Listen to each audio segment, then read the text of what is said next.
This is a Tracking the Tropics update with a certified most accurate weather team at First Coast News. Hi there, friends. I'm meteorologist Robert Spetta with the latest update here at 11 o'clock. This just came out from the National Hurricane Center on Tropical Storm Melissa. As always, what we try to do here is give you the latest information. No hype. Don't get paid extra to kind of talk more about what's happening here or emphasize or hype things up. But I do want to share some facts with you. And this is expected to become a major hurricane. Major being a Cat 3 or higher and slowly moving off the coast of Jamaica. And this is going to be problematic because we got several days right along the island here where this could be a 3, 4, and even some models indicate it becoming a Cat 5 there before running over Jamaica and eventually heading out towards southeastern areas of Cuba, where of course our friends in Cuba are going to be impacted, but a lot of you that are watching this are likely American, do want to mention, especially if you have connections to Jacksonville, Guantanamo Bay, which is a Navy base, is likely going to be kind of in the right front quadrant of this, and they're going to be impacted as well. So Tropical Storm Melissa, as of the 11 o'clock update, it is moving slow. Southeast, technically, it's kind of lumbering in the same spot at only 2 miles per hour. Pressure's down to 1,001 millibars. Winds are at 45, which I find surprising given that the hurricane hunters are actually flying through it right now. And they picked up a wind of 55 miles per hour near that center. That might be reflected in the next update that comes out at 2 o'clock. For now, though, yeah, you can see this moving off towards the west. Expected to rapidly intensify as we go ahead through the week, and it's going to escape a bit of shear here and move into an area where we have very warm sea surface temperatures. The shear will be reduced, good outflow aloft. These are all just factors that are going to indicate some intensification coming out of this. So right now, like I said, the hurricane hunters are flying through it. We basically got continuous observations inside of it. And this is something, if you're in the Atlantic, you got to be happy about. I've seen other basins where you don't really get these pressure readings. You don't get these wind speeds as the storm is over the ocean because, you know, there's a lot of countries that just can't afford to fly hurricane hunters into the heart of a storm, although they would love to. But here in the Atlantic, we have this very vital tool that not only gives us the initialization data, but all that gets ingested into numerical models and hopefully helps make some much more accurate, especially in a storm like this that is combating multiple factors, including that shear passing trough towards north, kind of making the forecast a little bit uncertain. But today, the confidence on said forecast has been increasing. So let's take a look actually at the outlook from the National Hurricane Center here. And this is the arrival of tropical storm strength winds. And I really want to show this graphic because you see how from Friday, Saturday, Sunday, and Monday here, like the lines are almost on top of each other. This is going to be a slow mover drifting towards the west. And that really, when it boils down to impacts from the storm system, is one of the big catalysts for just I'm going to say it, the devastating amount of rainfall we could be seeing with this. Some areas could see feet of precipitation, especially across parts of Jamaica. Everywhere here in I need to update this scale because everywhere here in the yellow indicates 9 to 10 inches or higher. I mean, we thankfully don't see any white in there, which would indicate 25 inches. But at least through Wednesday, you know, there's spots you could see well over a foot of rainfall. And I don't care where you are in the world, that is going to be damaging.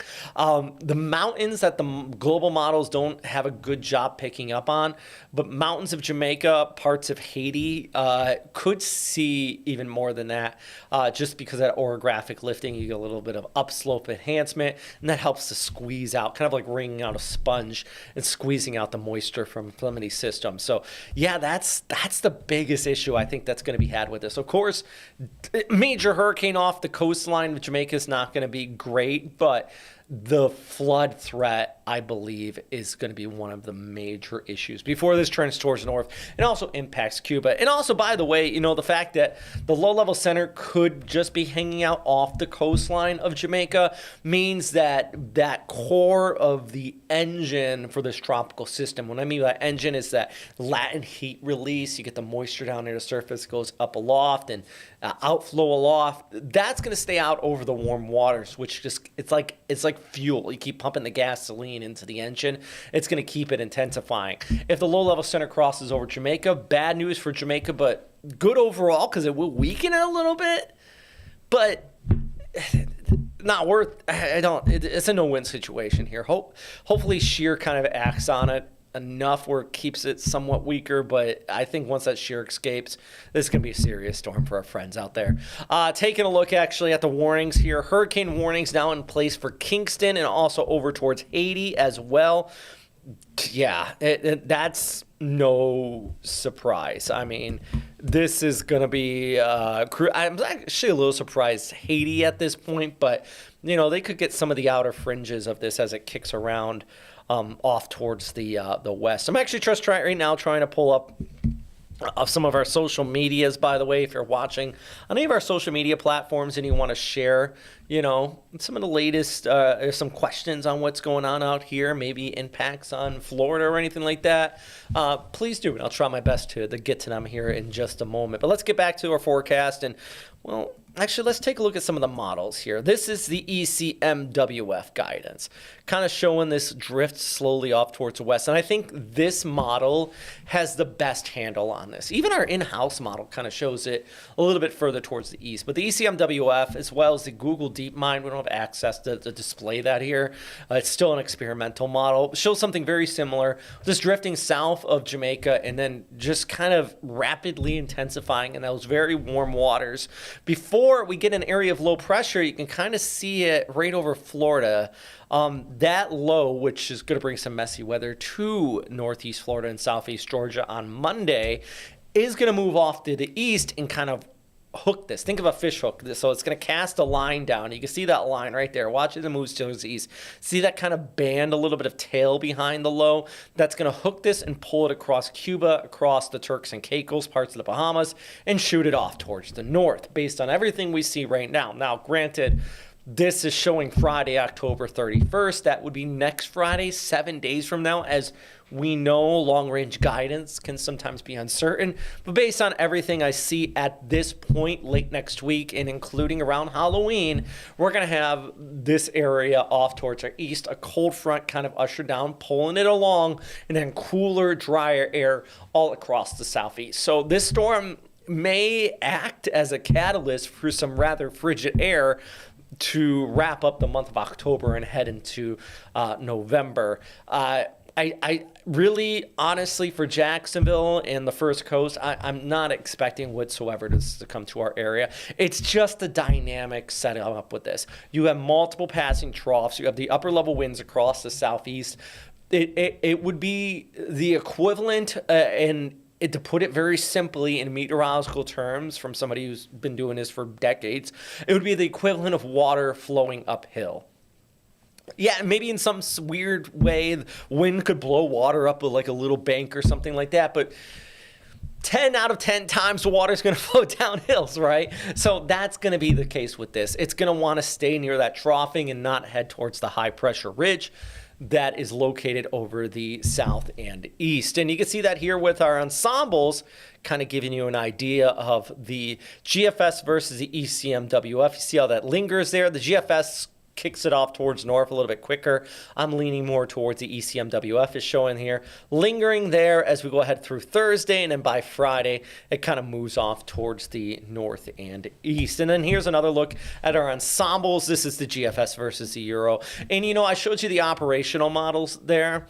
This is the deterministic, and basically this tells you, I showed you the deterministic. This is the ensemble. I'll get my words right. Fancy meteorological words for saying this one shows you confidence. And both of these guidances, all the different members, for example, the GFS on their supercomputer that puts out these model runs, right? I'm showing you a little bit behind the scenes. They run the model 32 times, and then they average it together, and that's when we show you like the pretty map showing the future cast and all that. That's the average of those 32 members of that model. This is going to break down each one of those members in the end and kind of shows you confidence. And if you got the tight cluster, it really shows increase in confidence. And you can see just that tight cluster absolutely over Jamaica and then absolutely over eastern areas of Cuba. None of them except one model, maybe from the Euro, shows South Florida, but that's an error, probably. Each one of these model runs taking different factors. It must be taken in something extremely different. The confidence shows it further towards the east. So that's why I am confident it's not going to hit Florida. There's so many different factors here. I just want to stress that. I am confident, though, that it is moving over these warm sea surface temperatures. It is going into an area for intensification. And a Cat 4 for 24 to 48 hours, maybe even 72 hours, just off the coastline of Jamaica is bad news. And yeah, let's take a moment to just hope everyone's being safe and being smart out here. Hopefully the core of the storm stays offshore just enough. Remember, when we talk about winds, like here it says 145 miles per hour on Monday. When we talk about that, we're talking about the inner core, the inner eye wall of these tropical systems. It's not the whole cloud field. Granted, tropical storm strength winds and heavy rainfall. But let's hope that that inner core, the inner eye wall, does stay offshore, because this could be very devastating to some coastal communities if it just skirts the coastline with this.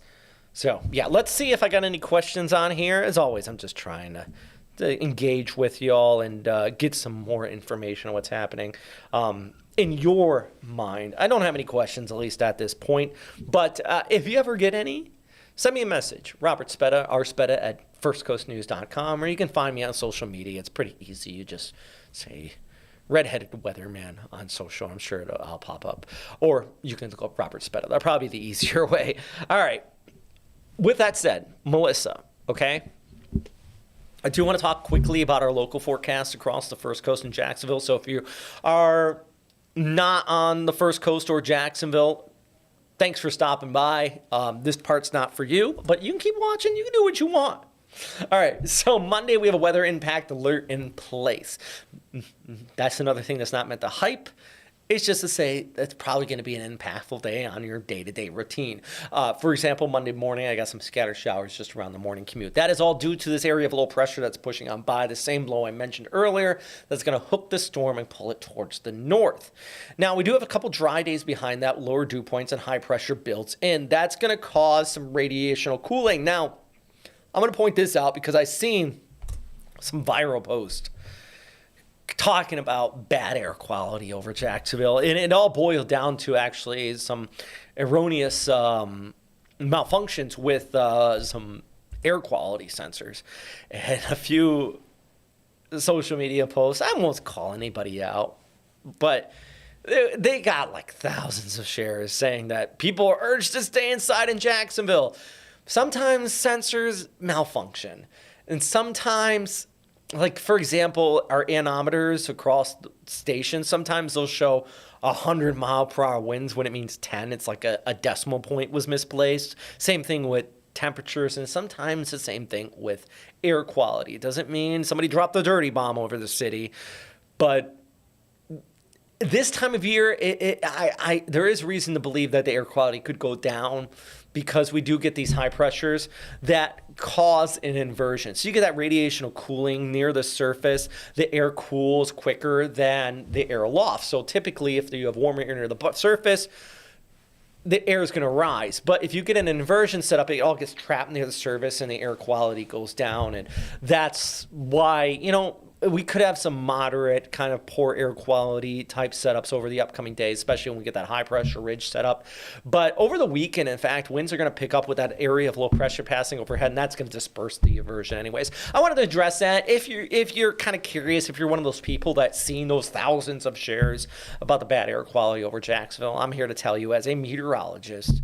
I saw people commenting on a few of them saying, I'm surprised. Why didn't anybody tell me? And I'm sitting here going, I'm surprised too. Why wasn't I told there's bad air quality? So Anyways, yeah, just a little soapbox there. Not tropical related, but if you are watching out of Jacksonville, I just wanted to point that out. Anyways, I have to go to First Coast Living here in a moment, talking with them, and then I'm on First Coast News at noon as well. That's coming up in about 45 minutes. So a busy day here in the Weather Center, but always doing my best to keep you posted out here in the tropics. So I really, truly appreciate you stopping by and watching our little Talking Tropics segment here at 11 o'clock every day. We try our best to keep you updated and keep you informed, and that's the whole goal. That's why I get paid, right? So number one thing, though, is as always, thanks for watching. If you have any other questions, shoot me a message, and I'll do my best to get back to you. Have a great day.